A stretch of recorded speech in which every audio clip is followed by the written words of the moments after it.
नमस्कार, आप देख रहे हैं न्यूज 18 राजस्थान। आपके साथ मैं हूं अभिषेक। चलिए सबसे पहले एक नजर डालते हैं 1 बजे की 4 बड़ी खबरों पर। वार्ता के लिए द्वार खुले हैं, लेकिन गुर्जर पटरी पर डटे हैं। आंदोलन का दूसरा दिन है। सवाल यही, बनेगी बात या बिगड़ेंगे हालात? बात कृषि बिल पर भी करेंगे, जिस पर विधानसभा में गर्मा गर्म बहस जारी है। साथ ही बात होगी बीजेपी की बाड़ेबंदी की। कल रिजल्ट आएंगे, लेकिन उससे पहले ही बाड़ेबंदी का दौर शुरू हो गया है। और बात करेंगे शुद्ध के लिए युद्ध अभियान की। तो चलिए सबसे पहले बात करते हैं गुर्जर आंदोलन की, जिसका आज दूसरा दिन है और इसका असर रेलों के संचालन पर पड़ने लगा है। कई ट्रेनें जो हैं वो लेट से चल रही हैं, कई को डाइवर्ट किया गया है। एनडब्ल्यूआर ने अभी तक 14 ट्रेनों के प्रभावित होने की जानकारी दी है। आंदोलन से कई ट्रेनें रद्द भी हो चुकी हैं। अब तक 29 ट्रेनों को डाइवर्ट किया जा चुका है। तो गुर्जर आरक्षण आंदोलन का असर अब रेल संचालन पर देखने को मिल रहा है। कई ट्रेनों के रूट को बदला गया है, कई ट्रेनों को रद्द किया गया है और इसकी वजह से जो रेल यात्री हैं उन्हें सबसे ज्यादा परेशानी का सामना करना पड़ रहा है। तो गुर्जर आंदोलन की वजह से पूरे प्रदेश में स्थिति खराब होती जा रही है। आंदोलनकारियों ने दिल्ली मुंबई रेलवे ट्रैक को पूरी तरीके से अपने कब्जे में ले लिया है और जाम कर दिया है। साथ ही हिंडौन बयाना सड़क मार्ग पर भी गुर्जर डटे हुए हैं और यातायात को बाधित कर दिया है। गुर्जर समाज के लोगों ने गहलोत सरकार के खिलाफ प्रदर्शन किया। ट्रेन सेवा के अलावा सड़क मार्ग पूरी तरीके से ठप कर दिया गया है। बस सेवाएं भी इससे प्रभावित हुई हैं और बसों का संचालन बंद हो गया है।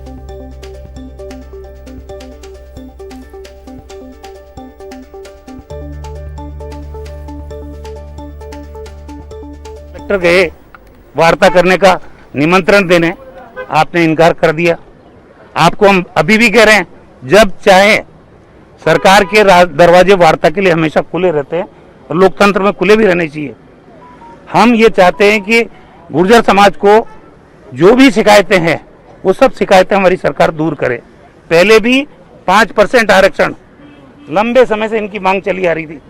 ये आरक्षण देने का काम भी हमारी सरकार और हमारे लोकप्रिय मुख्यमंत्री अशोक गहलोत जी ने किया है। मैं सोचता हूं कि सरकार को भी अपना पक्ष बहुत स्पष्ट रूप से रखना चाहिए। ये जो आधी अधूरी बातें करते हैं ना, उससे क्या होता है, भ्रम बना का बना रहता है। कितनी बार हो गई, कितना बार आंदोलन, कितनी बार बैठकें होगी, कितनी बार हो गया। मैं सोचता हूं इसका जो संवैधानिक पक्ष है उसको जितना हमारी सीमा है उस सीमा तक उनको स्पष्ट रखना चाहिए। और बुजुर्गों से मेरा निवेदन है कि अगर किसी समस्या का समाधान है तो वार्ता से ही संभव है। हिंसा से कभी भी इस देश में किसी भी प्रकार के काम की सफलता मिली नहीं है और बाकी लोगों को परेशान करके हम उपलब्धि हासिल करेंगे तो ये उन जनता के साथ न्याय नहीं होगा।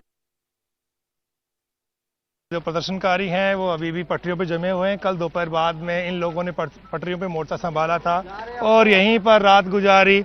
इसी पटरी को इन्होंने बिछौना बना लिया है और जमे हुए हैं कि जब तक उनकी मांगें पूरी नहीं हो जाएंगी तब तक वो पटरी छोड़ के जाएंगे नहीं। इसका असर ये हो रहा है कि धीरे धीरे ये आंदोलन तेजी से राजस्थान के दूसरे इलाकों में भी फैलने लगा है। कई जिलों में गुर्जरों की महापंचायतें हो रही हैं। सरकार ने कानून व्यवस्था बनाए रखने के लिए काफ़ी पुलिस फोर्स आसपास के जिलों में तैनात किया है। धारा 144 लगाई है, रासुका लगा दिया गया है। लेकिन इन चीज़ों का गुर्जरों के आंदोलन पर कोई असर नहीं पड़ा है। कल रात को सरकार के मंत्री अशोक चांदना वो यहाँ पर आए थे। वो कर्नल बैंसला से बात भी करना चाहते थे, लेकिन कर्नल बैंसला ने उनसे मुलाकात नहीं की। कर्नल बैंसला ने कहा कि वो उनके बेटे से मिल सकते हैं, लेकिन उनके बेटे से मिलने के लिए वो बयाना जा रहे थे तो बीच रास्ते में सड़कों पर पेड़ काट कर डाल दिए गए तो मंत्री को खाली हाथ यहाँ पर लौटना पड़ा। और जिस पटरी पर मैं खड़ा हूँ ये दिल्ली से मुंबई को जोड़ने वाला रेल मार्ग है। कल दोपहर बाद से इस पर कोई ट्रेन नहीं चली है और हजारों यात्रियों को या तो रेल यात्रा अपनी डाइवर्ट करनी पड़ी है या ट्रेनों का रूट जो है बदल दिया गया है। लोग फंसे हुए हैं रास्तों में, लेकिन गुर्जर जो है इस बात को लेकर के अड़े हुए हैं कि सरकार पटरी पर आए, वो ना तो जयपुर जाएंगे ना टेबल टॉक करेंगे, उनको समाधान सिर्फ इसी पटरी पर चाहिए। सरकार को अगर इस मसले का समाधान करना है तो उनको यहाँ पर आना पड़ेगा। लिहाजा उनके जो पंच पटेल हैं वो यहाँ पर जमे हुए हैं, यूथ जो है, गुर्जर युवा जो हैं वो बड़ी संख्या में यहाँ पर आ गए हैं और धीरे धीरे जब दिन चढ़ने लगेगा तो यहाँ पर भीड़ बढ़ने लगेगी। फिलहाल कोई बातचीत नहीं हो पा रही। रेलवे ट्रैक कल दोपहर बाद से ही जाम है और आप देखिएगा गुर्जर पटरियों पे जमा हैं, रात को यहीं पर सोए हैं, यहीं पर इन्होंने खाना खाया और पूरी रात यहाँ पर पटरी पर इन्होंने अपने बिछोने लगा लिए, जो बाजरे की कड़ भी होती है उसको डाल लिया और रजाई ओढ़ के सो गए। और अब इन्होंने ये तय कर लिया है कि सरकार को पटरी पर आना होगा। सरकार के साथ वो बात करने के लिए ना जयपुर जाएंगे ना किसी अधिकारी से बात करने वाले हैं। आज क्या रुख रहता कर्नल बैंसला का, इस पर तमाम लोगों की निगाहें यहाँ पर टिकी हुई हैं। ये लोग बैकलॉग को भरना चाहते हैं। अभी जो भर्तियां आ रही हैं उनमें इनको 5% आरक्षण चाहिए। मेरे साथ में हरदेव सिंह पावटा हैं जो कि कर्नल किरोड़ी बैंसला के सहयोगी हैं इस आंदोलन में। सरकार की ओर से कल मंत्री आए, बात क्यों नहीं हुई? राजस्थान सरकार की तरफ से यहाँ रेलवे ट्रैक पर कोई मंत्री महोदय नहीं आए और हमने कल आंदोलन शुरू करने से पहले आपको एक स्पष्ट बात कही थी कि इस बार समाज ने ये मन बनाया है कि न हम टेबल टॉक करेंगे और न हमारा कोई यहाँ से डेलीगेशन सरकार के किसी भी ब्यूरोक्रेसी या सरकार के मंत्रीगणों से बात करने कहीं नहीं जाएगा और यहाँ कोई आया नहीं। क्या होता दिख रहा है आगे? आपने कई आंदोलन देखे हैं यहाँ पे। जी, मैं बताना चाहूँगा आपको कि जिस तरीके से ये आंदोलन की अब जो रणनीति आगे की दिख रही है, मुझे लग रहा है कि ये आंदोलन अब लंबा खिंचता जाएगा। क्योंकि लंबा इसलिए खिंचेगा क्योंकि सरकार ना तो कभी पे पटरी पर बात करने के लिए आई है, हमेशा जो बात हुई है वो टेबल टॉक पर हुई है, लेकिन इस बार ये पूरी तरह से अड़ गए हैं। इनकी हठधर्मिता इस तरीके से है कि हम पटरी पर ही बात करें। तो ये बताइए कि ये पटरियों पे आप लोग बैठे हुए हैं, लोग कहीं जा नहीं पा रहे हैं। गुर्जर समाज के प्रति लोगों की बहुत बड़ी एक सहानुभूति रहती है, एक हमदर्दी रहती है कि आपकी कौम इतना दुनिया आगे बढ़ गई, आप लोग बहुत पीछे रह गए। लेकिन जब इस तरह के हथकंडे अपनाए जाते हैं दबाव बनाने के लिए, क्या एक सही मैसेज है? देखिए, मैं आपके चैनल के माध्यम से अवगत कराना चाहता हूँ, ये सब राष्ट्रीय संपत्ति और आम जनता को जो डिस्टर्बेंस है उसके लिए हम राजस्थान की आवाम से माफी भी मांगते हैं। लेकिन मैं कहना चाहता हूं कि जब हम 1.5 साल से फरवरी 2019 से लगातार मुख्यमंत्री से मिल रहे हैं, मंत्रिमंडल कमेटी से मिल रहे हैं, हम जाके सचिवालय में मिल रहे हैं, हमारी बात को नहीं सुना जाता। जब हम सड़क पे आते हैं, जब हम रोड पे आते हैं, तभी क्यों हम सब लोग आ जाते हैं। तो हमारे सहयोगी बाबूलाल धायल लगातार वहां पर बने हुए हैं जहां पर गुर्जरों ने रेलवे ट्रैक को जाम कर दिया है और वहां पर कल से ही डटे हुए हैं। वहां इस वक्त क्या स्थिति है वो जानते हैं उनसे। बाबूलाल, इस वक्त की स्थिति तो आप दिखाएं, साथ ही ये भी जानना चाहेंगे कर्नल बैंसला और विजय बैंसला, उनको लेकर के क्या जानकारी है? वो भी यहां पहुंचे हैं या पहुंचने वाले हैं, इसको लेकर कुछ जानकारी। जी देखिए, कर्नल बैंसला ने अपनी राजनीतिक विरासत एक तरह से विजय बैंसला को सौंप दी है और समाज में इसकी स्वीकार्यता के लिए भी कल रायशुमारी कराई गई, लोगों से हाथ खड़े कराए गए थे। तो आंदोलन की कमान फिलहाल उनके हाथों में है, वो यहाँ पर हैं भी, पंच पटेलों के बीच में जा भी रहे हैं, बात भी कर रहे हैं। लेकिन इस वक्त मैं रेलवे ट्रैक पर हूँ जहाँ पर अभी अभी गुर्जर समाज के लोगों ने खाना खाया है और यहीं पर सुस्ता रहे हैं। अभी भी खाने का दौर चल रहा है। हमारे साथी जो हैं उनके लिए भी यहाँ खाने पाने का इंतजाम किया गया है। भवानी सिंह हमारे न्यूज 18 के साथी हैं, वो भी यहीं पर इनके बीच में बैठ के खाना खा रहे हैं। भवानी जी, किस तरह का तजुर्बा है? बरसों से आप यहाँ पर आते रहे, जब भी आंदोलन होता रहा है, इस बार नया क्या दिख रहा है आपको? देखिए, ये छठी बार है ट्रैक पे जब ये आंदोलन कर रहे हैं इस तरीके से, और छठी बार ही हम लगातार आ रहे हैं इसी में। और ये जो तरीका हम लगातार देखते आ रहे हैं कि इसी तरीके से सब कुछ होता है वो ट्रैक पे ही होता है। आंदोलन करने का एक अपना तरीका है गुर्जर समुदाय का कि वो चाय भी ट्रैक पे पियेंगे, खाना भी ट्रैक पे खाएंगे। और आप देख सकते हैं कि हम भी अभी ट्रैक पे ही खा रहे हैं, क्योंकि ये तजुर्बा आपके मेरे पास सबके साथ में यही है। और ये आंदोलन की एक रणनीति का हिस्सा भी है, जिससे कि सारे लोग यहाँ पर जो जुटे वो एक साथ रहें, एक साथ बैठे और एक साथ मंथन करें। और इसीलिए रात को यहाँ पर बिस्तर भी लाते हैं और रात को सोते भी है। लेकिन अब ये कह रहे हैं कि पटरी पर ही वार्ता होगी, तो क्या सब चीजें आप पटरी पर कर रहे हैं, लेकिन क्या वार्ता होती हुई दिख रही है आपको पटरी पर? देखिए, ये इस बार की नहीं, हर बार की इनकी रणनीति है कि ट्रैक पे ही बात होगी और उसके बाद में, हालांकि टेबल टॉक हर बार होता ही है कि मांग ट्रैक पे होती है, फिर टेबल टॉक होती है, टेबल टॉक होनी है। लेकिन ट्रैक पे बात का मतलब है कि ये विश्वास दिलाना गुर्जर समुदाय को कि कोई छलावा नहीं होगा, उनके सामने बात होगी, जो भी बात होगी, तो उससे एक भरोसा बनता। जो जितने भी लोग यहाँ पर बैठे हैं आपको दिख रहे हैं, वो सिर्फ यही सबसे बड़ा भरोसा होता उनमें कि कर्नल किरोड़ी सिंह बैंसला उनके सामने बात करेंगे तो उनके साथ में धोखा नहीं करेंगे। जी जी जी भवानी जी, पटरी पर रेल तो नहीं दौड़ रही है, लेकिन गुर्जर जरूर पटरी पर है। क्या जो नॉर्मल जिंदगी है वो पटरी पर आने में कितना टाइम लग जाएगा? क्या गुर्जर कन्विंस हो जाएंगे? कितना वक्त लगता दिख रहा है इस बार आपको? देखिए, ये तो डिपेंड करता है गुर्जरों पे और सरकार पे, दोनों पे डिपेंड करता है कि सरकार चाहती है कि ये जल्दी टेबल पे आ जाए उन पे बातचीत के लिए, ये चाहते हैं कि सरकार जल्दी से ट्रैक पे आ जाए, यानी पटरी पे आ जाए। तो ये एक तरह से होता है सिंबल, मतलब बात तो टेबल पे होगी, लेकिन जब तक सरकार ट्रैक पे नहीं आएगी तब तक दोनों के बीच में पटरी नहीं बैठेगी और तब तक टेबल पे आना मुश्किल है। तो हो सकता हो कि ये 1 से 2 दिन और मामला खिंच जाए। तमाम चीजें पटरी के आसपास घूम रही हैं, तो भवानी जी अब इतना भी बता दीजिएगा कि किस तरह की इनकी डिमांड्स इस बार जो है बैकलॉग की कर रहे हैं। सरकार ने हाथ खड़े कर दिए कि जो वो दे सकते थे वो ही दे सकते हैं, और एमबीसी में बैकलॉग हुआ नहीं है तो उनके पास ज्यादा कुछ देने को नहीं है, और जो डिमांड्स इन्होंने करी है वो अधिकांश उन्होंने मान ली है। तो क्या ये जो गुटबाजी पैदा हो गई है इस समाज के बीच में, क्या इससे ऐतराज है बैंसला गुट को कि हमारे बीच में फूट डालने की कोई कोशिश हुई है, जिसकी वजह से एक तरह से ये चीज हुई? और दूसरा, विजय बैंसला को क्या आपको लगता है कि राजनीतिक विरासत को आगे बढ़ते देखना चाहते हैं कर्नल साहब की उनके रहते हुए सब कुछ ऐसा हो जाए कि सही मायने में गुर्जर समाज के वो झंडा बरदार हो जाए? तो ऐसी सूरत में आप इस आंदोलन को किस तरह से गति पकड़ते हुए देख रहे हैं, और होता क्या दिख रहा है? क्या 2, 4, 5 दिन में ये सब चीजें सोल्यूशन में हो जाएगी, या लगता है कि अभी भी काफी कुछ होना में वक्त लग सकता है? देखिए, कुछ चीजों में वक्त लगेगा। दोनों पार्ट पे कहीं ना कहीं कुछ गलती, कुछ कम्युनिकेशन गैप रहा है। सरकार ने जिस गुट से बातचीत की, जाहिर तौर पर गुर्जर समुदाय के अंदर ये जरूर है कि एक बड़ा वर्ग अभी भी चाहता है कि कर्नल बैंसला लीडर है, या बैंसला खुद चाहते हैं कि लीडरशिप उन्हीं की मानी जाए। आप जिससे भी बात कर रहे हैं, तो सवाल ये नहीं है कि इनकी मांगे क्या है, सरकार ने क्या मांगी क्या नहीं मांगी, यहाँ प्रतिष्ठा का सवाल है। यहाँ लड़ाई प्रतिष्ठा की है कि कौन रहनुमाई करेगा, कौन अगुवाई करेगा, और गुर्जरों की ओर से बात कौन कर सकता है। वो बात जो जिन लोगों ने वहां पर बात की है, सरकार ने कह रहे हैं कि सारी मांगे मान ली है, उस दूसरे गुट ने कहा कि नहीं हम संतुष्ट हैं।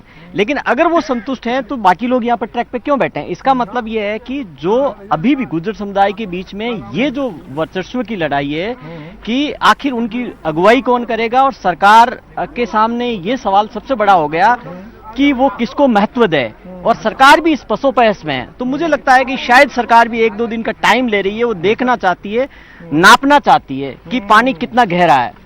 जी जी। लेकिन कल मंत्री अशोक चांदना को कर्नल साहब ने पुकारा और वो दौड़ के भी आए, लेकिन ना तो कर्नल साहब मिले उनसे और ना विजय बैंसला से उनकी मुलाकात हुई। इसका क्या असर होता हुआ देख रहे हैं आप? क्या गुर्जरों के बीच में अशोक चांदना की वो स्वीकार्यता नहीं बनने देखना चाहता जो वर्तमान नेतृत्व गुर्जरों का, वो, या फिर सचिन पायलट के रूप में रिप्लेस करने की उनकी एक कोशिश है सरकार की, क्या वो फलीभूत होती हुई नहीं दिख रही? देखिए, यही सबसे बड़ी बात है इस पूरे आंदोलन में। पैच ही सिर्फ ये है कि सरकार इसको दूसरे नजरिए से देख रही है और गुर्जर दूसरे नजरिए से देखते हैं। क्योंकि अशोक चांदना को भेजने का मतलब ये हुआ कि गुर्जरों के अंदर ये मान लिया गया है कि ये सरकार कोशिश कर रही है कि हमारे पे थोपने की कोशिश करी है एक नेता को, जिससे कि उनको क्रेडिट मिले। और दूसरी तरफ जो एक मैसेज ये लगातार जो सचिन पायलट को चाहने वाले या बाकी गुर्जरों के बीच में जो बाकी लोग हैं, उनको लगता है कि नहीं ये किनारे किया जा रहा है। 2 नाराजगी गुर्जरों में, पहली नाराजगी तो ये है कि सचिन पायलट को किनारे किया गया, तो वो गुस्सा जाहिर तौर पर है ही है। फिर उसके बाद में उनकी डिमांड्स हो गई, तो ये सारी चीजें एक साथ इकट्ठी हो गई। इस बीच में सरकार का जो रवैया था कि सरकार भी चाहती थी कि किसी भी तरीके से सचिन पायलट का एक पैरेलल उनको लीडर मिल जाए, तो वो क्यों ना अशोक चांदना को खड़ा कर दिया जाए। तो क्या वो कुव्वत आपको नजर नहीं आ रही चांदना में? कल कर्नल साहब ने जब वो बात कर रहे थे विजय बैंसला उनसे, तो सबको स्पीकर पे सुनाई पड़ रही थी, सबको सुनाया गया, और चांदना ने कहा कि मैं आ रहा हूं, और वो 3 घंटे में चले आए। उसके बाद में कर्नल साहब का अडामेंट होना, फिर नहीं मिलना, ये क्या मैसेज देता है? एक तो अशोक चांदना, क्योंकि ये जो जिस जगह पर हम बैठे हैं 80 गांव गुर्जरों के, और जो गुर्जरों की लीडरशिप है वो पूरा यही इलाका है, यानी कि करौली, धौलपुर, अलवर का ये जो इलाका है, भरतपुर का इलाका, ये 5 जिले हैं जो गुर्जर डोमिनेंट इलाके माने जाते हैं। और गुर्जरों की आप देख लीजिए कि आंदोलन से लेकर कई ऐसे नेता थे जो बीच में आने की कोशिश की, लेकिन लीडरशिप कहीं नहीं गई, क्योंकि वो ये चाहते हैं कि इनकी लीडरशिप इन्हीं के बीच में हो। अशोक चांदना के सामने दिक्कत ये है कि वो इनके बीच में से नहीं है। और एक कारण ये है, दूसरा कारण ये है क्योंकि पहले से यहाँ पर दो नेता एस्टेब्लिश है। किरोड़ी सिंह बैंसला पहले रहनुमाई करते आ रहे हैं, सचिन पायलट क्योंकि 2 साल से वो चुनाव लड़ चुके हैं, इस इलाके में उनकी भी पकड़ है।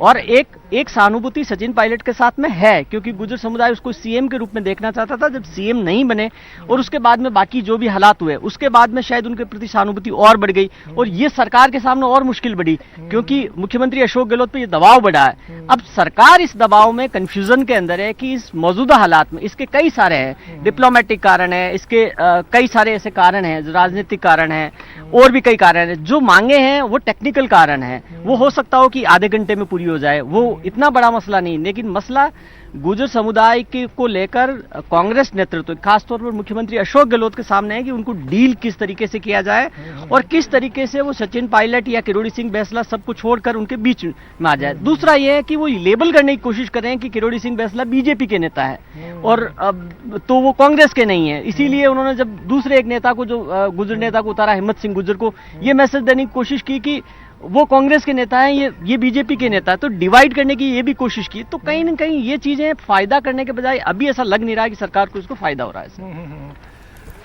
तो बिल्कुल बाबूलाल, एक तरीके से अब अगर समझा जाए तो ये आंदोलन अब सिर्फ वो 5% आरक्षण की नहीं है, उससे बहुत आगे निकल चुकी है। जी बिल्कुल, राजनीतिक वर्चस्व की भी एक लड़ाई है, अलग अलग नेता हैं अलग अलग इलाके के, लेकिन इस इलाके में जो कि स्ट्रांग होल्ड है गुर्जर्स का और उसमें कर्नल किरोड़ी सिंह बैंसला किसी दूसरे नेता को आगे बढ़ते देखना बिल्कुल बर्दाश्त नहीं कर पाएंगे और वो यही चाहते हैं। बिल्कुल बाबूलाल, तो अब अहम बात यह है कि वार्ता को लेकर के पहल अब आगे कब होती है इसका इंतजार रहेगा। तो ये साफ तौर पे स्पष्ट हो गया है कि इन्होंने क्लियर कर दिया है पटरी पर ही वार्ता होगी। बहुत शुक्रिया आपका बाबूलाल तमाम जानकारी के लिए, और भवानी जी का भी बहुत शुक्रिया। देखिए पहले तो हम तस्वीरें बता देते हैं। देखिए कि मेरे सामने खाना लग चुका है, इस वक्त एक दाल है, कड्डी है और चपाती, क्योंकि हम लोग जो मीडिया वाले आए हैं उन लोगों के लिए भी साथ में बात कर रहे हैं, सब लोग खाना खा रहे हैं। ये ट्रैक पे ही खाना लग चुका है। अभी हमने चाय की तस्वीरें बताई थी, अब आप देख सकते हैं कि ट्रैक पे आप जहां नजर डालेंगे वहीं पर नजर आएगी कि सबके सामने थाली रखी हुई है, डिस्पोजल प्लेट है जिसके अंदर खाना दिया जा रहा है। और देखिए कि किस तरीके से कड्डी के बड़े बड़े जो छोटे ड्रम है इनके अंदर लेकर आए गए, अलग अलग से कड्डी लाई गई, जितना खाने का सामान है वो यहीं पर ट्रैक पर लाया जा रहा है और यहाँ खाया जा रहा है। ये खाना खाने वाले लोग हैं, उनमें से ये नहीं है कि जो आम आंदोलनकारी गुर्जर हैं, ये भूरा भगत है मेरे साथ में जो बैठे हुए हैं, ये कर्नल किरोड़ी सिंह बैंसला के साथी हैं और 2007 से जब से आंदोलन करते आ रहे हैं तब से बड़े नेताओं में एक है। भूरा भगत जी पहले तो बताएं खाना कैसा है? बहुत बड़ा आनंद आ रहा है यार खाने में, सारे लोग एक साथ बैठ के खा रहे हैं, कढ़ी का टेस्ट और वो भी ट्रैक पर और सामूहिक सबके साथ में, बहुत अच्छा आनंद आ रहा है, बहुत टेस्टी खाना है, आप भी खा करके देखें। लेकिन ये बताओ कि ये आनंद आप ले रहे हैं या सरकार आपको चाहती है कि आप लंबा आनंद लें? सरकार की ओर से कोई आया मैसेज कि कब तक बैठेंगे? भाई साहब सरकार की ओर से क्या बताऊं कि शाम को मंत्री जी आए थे, अशोक चांदना जी, कर्नल साहब अस्वस्थ होने के कारण उनसे नहीं मिल पाए और सुबह का समय दिया 11 बजे का, लेकिन किन्हीं कारणों से उनका वापस कोई मैसेज नहीं आया कि वापस वो आकर के हमसे कब मिल रहे हैं। तो 11 से तो अब तो दोपहर हो चुके हैं। हाँ, तब उसके बाद में कोई मैसेज नहीं है। तो क्या सरकार की मंशा क्या है? क्या किसी तरीके का कोई संदेश नहीं है कि बात करेंगे नहीं करेंगे? अब सरकार की मंशा के बारे में तुम क्या कहें कि यदि सरकार की मंशा ठीक होती तो समय पे समय हम देते हुए आ रहे हैं, आंदोलन की नौबत ही नहीं आती। कर्नल साहब ने 17 अक्टूबर को जो अड्डा में पंचायत की, वो 14 दिन का 15 दिन का समय दिया था सरकार को कि आप उस पर विचार कर लें और दे दें, तो जरूरत ही नहीं पड़ती। नहीं दिया, कल तक इंतजार था, कुछ नहीं आया तो हम उनको विवश होकर के पटरी पर बैठना पड़ा है। अब विकल्प क्या है? अगर सरकार की ओर से कोई संदेश नहीं आता है, कब तक पटरी पे बैठेंगे? कोई टाइम बाउंड तय किया आपने ये अनिश्चित काल के लिए? हमारा कोई टाइम नहीं है, जब हमको सरकार अभी आकर के दे देती है, किसी को भी भेज दो, और मैं तो ये कह रहा हूँ कि वो आपको आश्वस्त कर दें, आपको कोई लेटर दे दें हम तो आपके कैसे खड़े हो जाएंगे। लेकिन लेटर तो आपके साथियों को उन्होंने दिया था, उन्होंने समझौता वार्ता की ना जयपुर के अंदर, उसको आपने मानी नहीं। लेकिन उसमें क्या है, वार्ता की उन्होंने, अच्छी बात है, कोई बात नहीं, वो हमारे हैं, हमारे भाई हैं। लेकिन हमारी जो लड़ाई है, हमारी जो मांग है, वो सर्विस है। हमको वो सर्विस कहाँ दे रहे हैं? शायद मैंने आपको बताया कि, लेकिन उन्होंने वादा तो किया, उन्होंने कहा रीट के अंदर आपको जो आपकी मेन है बैकलॉग की मांग, उन्होंने कहा रीट के बारे में कहा उन्होंने। रीट की हमारी 2100 के समथिंग बन रही है 4% से, और वो 300 से कुछ ऊपर दे रहे हैं। देखिए ये बड़ा सवाल है और ये हम इन्हीं से पूछते हैं कि अभी सरकार की ओर से एक संदेश आया है कि आपकी बात मान ली गई है, जो मांगे थी, और आप आंदोलन वापस ले लें। मैंने अभी आपसे कहा था कि हमको आकर के लेटर दे दें, हमको आकर के लेटर दे दें। सरकार के कहे पर विश्वास नहीं है आपको? अरे यार, मैं आपसे कह रहा हूं कि 2019 में हमारा समझौता हुआ था और 2019 से 5% दिया, उसके लिए धन्यवाद। क्या भरोसा क्यों नहीं है? सरकार कह रही है कि हम आपकी बात मान रहे हैं और आंदोलन वापस ले। हमने भरोसा ही नहीं है। आप देख लीजिए, पिछले मात्र 14 महीने हुए हैं हमारे समझौते को, जो मलाना किया है, अभी तक हम उसी के लिए आंदोलन करने के, सरकार जो हमसे समझौता कर चुकी है वही हमें लागू कर दे। कौन बनेगा मेयर, शहर में होगी किसकी सरकार, सबसे तेज नतीजे, सबसे पहले परिणाम न्यूज 18 राजस्थान पर कल सुबह 7 बजे से देखिए शहर की सरकार रण का परिणाम। यहां रुकेंगे एक छोटे से ब्रेक के लिए, ब्रेक के बाद